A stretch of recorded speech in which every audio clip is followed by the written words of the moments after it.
Вільний народи вільної країни, 8 років війни на Донбасі, 20 днів повномасштабного вторгнення. Третій тиждень закінчується. Ми всі хочемо миру, якнайшвидше. Ми всі хочемо перемоги. І постійно є таке відчуття, що ще трохи. І ми здобудемо те, що належить саме нам, Україні, по праву. Але ще потрібні зусилля, потрібне терпіння, ще потрібно боротися. І працювати кожному на своєму місці, кожному, в тому числі нашим представникам, нашій делегації у переговорах з Російською Федерацією. Це важливо. Складно, але важливо, тому що будь-яка війна завершується угодою. Зустрічі тривають, як мені доповідають, позиції на переговорах звучать вже реалістичніше. Проте ще необхідний час, щоб рішення були в інтересах саме України. Наші герої, наші захисники дають нам цей час, захищаючи Україну всюди, де ворог хоче прорватися. Окупанти сьогодні не мали успіху, хоча кидали у бій тисячі своїх людей. На півночі, на сході, на півдні нашої держави. Ворог втратив техніку, ще сотні солдатів, дуже багато загиблих російських строковиків, десятки офіцерів, серед вбитих окупантів ще один генерал. Мінімум один генерал за сьогодні. Окупанти скоїли й нові і очевидні воєнні злочини, обстрілювали мирні міста, цивільну інфраструктуру. Кількість ракет, які Росія застосувала проти України, вже перевищує 900. Авіабомб стільки, що їх неможливо підрахувати. Від артилерійського удару російських військ загинули ще двоє журналістів.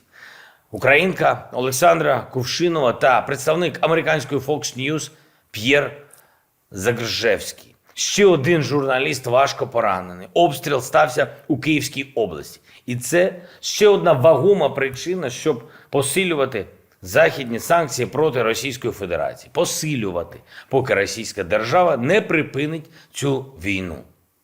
Граждане России, любой из вас, кто имеет доступ к правдивой информации, уже мог осознать, чем закончится эта война для вашей страны.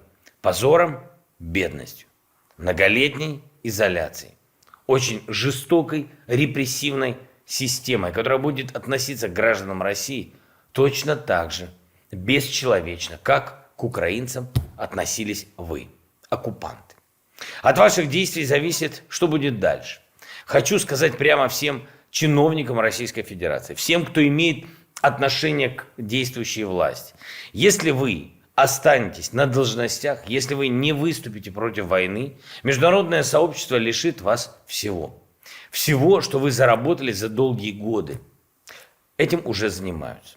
То же самое касается системы пропаганды, четвертой ветви власти в России. Если вы остаетесь работать на пропаганду, вы подвергаете себя гораздо большему риску, чем если просто уйдете, просто увольтесь. Риску санкций и Международного трибунала за пропаганду агрессивной войны, за оправдание военных преступлений. Увольняйтесь. Несколько месяцев без работы для вас точно лучше, чем вся жизнь з міжнародним переслідуванням. Київ відвідали сьогодні прем'єр-міністри 3 держав-партнерів, 3 держав-друзів України. Польща, Чехія, Словенія. Польщу представляв також і віце-прем'єр-міністр пан Ярослав Качинський. Також прем'єр-міністр Польщі. Я був радий зустрітися, радий переговорити безпосередньо вживу. У нашій столиці це вагома підтримка. Коли для окупантів наш Київ мішень, особливо важливо і особливо сміливо бути саме тут, поруч з нами, поруч з друзями. Так проявляється лідерство. І я запрошую усіх друзів України відвідати Київ. Тут може бути небезпечно, це так, бо наше небо ще не закрито від російських ракет і літаків. Рішення про посилення нашого арсеналу в повітрі ще не ухвалено. Ми не отримали літаків. Але ви точно знаєте, що погляди всіх людей світу зараз спрямовані саме на нашу столицю, на українців. Тож кожен, хто з нами, отримує вдячність.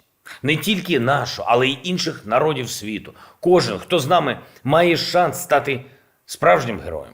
Виступив у парламенті Канади, фактично перед усією політичною спільнотою цієї країни, нашого друга, перед усіма канадійцями. Подякував їм за підтримку, справді щиру підтримку. Канада прийшла на допомогу Україні серед перших. Я закликав канадійців зберігати це лідерство, допомагати нам, допомагати Україні.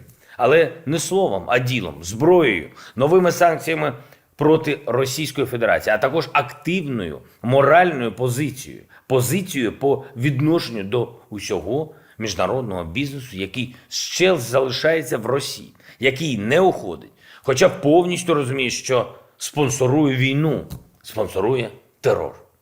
У середу запланований мій виступ в Конгресі Сполучених Штатів Америки. Важлива подія. А сьогодні я хочу висловити вдячність президенту Байдену і усім друзям України в Сполучених Штатах за новий пакет підтримки нашої держави, наших людей на 13,6 мільярдів доларів. Закон, який передбачає це фінансування, підписаний. Розглядаємо його як перший крок на шляху до повного відновлення нашої держави. Збиралась сьогодні і Верховна Рада України. Засідання результативне, ухвалено економічні новації, податкове послаблення, які повинні зберегти робочі місця і дати бізнесу України працювати. Всюди, до речі, де це можливо. Встановлена нульова ставка акцизу і 7% ПДВ на пальне, щоб стабілізувати ціни та забезпечити постачання. Максимально спрощується регуляція бізнесу. Ми скорочуємо діяльність контролюючих органів, щоб не було жодної зайвої перевірки для тих, хто працює, реально працює згідно з українським законодавством і не порушує прав споживачів. Новим законом даються і необхідні гарантії бійцям тероборони. Усі добровольці будуть визнані учасниками бойових дій.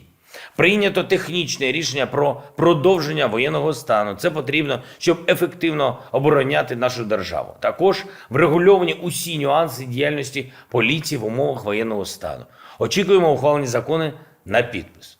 І я вдячний народним депутатам України за те, що більшість голосувань зібрала сьогодні понад 340 голосів «за».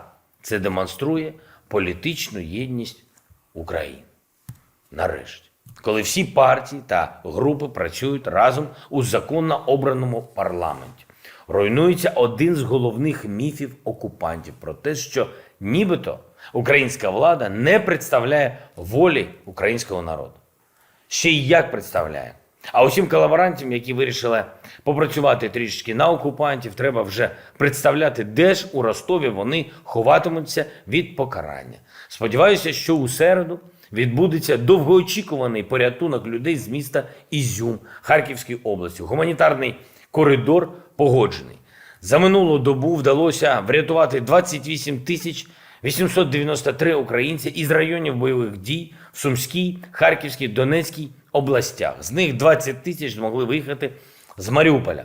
Поки що тільки власним транспортом. Там дуже складна ситуація. Ми боремося за вас. Вибачте. Все дуже складно. Дуже складно. Українську колону з гуманітарним вантажем, як і раніше, блокують постійно російські солдати на дорозі до міста. Але ми не відмовимось від намагань врятувати наших людей і врятувати місто.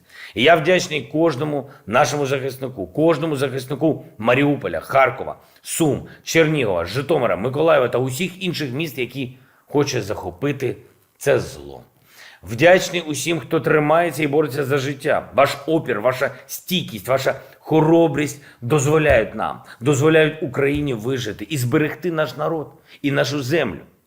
Я підписав сьогодні указ про відзначення державними нагородами 139 військовослужбовців Збройних сил України, які відзначилися в обороні нашої держави. 32 з них посмертно.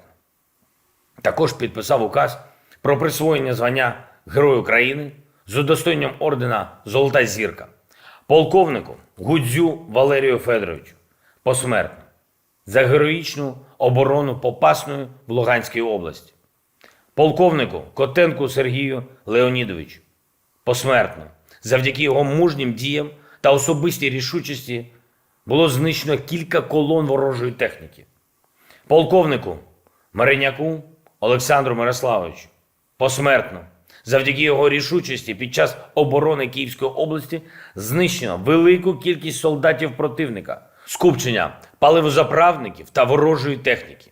Майору Збитову Павлу Олеговичу посмертно Завдяки його професіоналізму та рішучим діям було організовано знищення декількох крупних підрозділів ворога. Вічна пам'ять кожному, хто загинув за нашу Україну.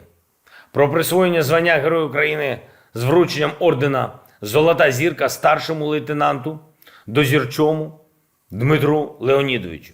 Його ефективності, його ефективним діям при обороні Херсонської області дозволили нашим силам вийти з оточення і продовжити боротьбу.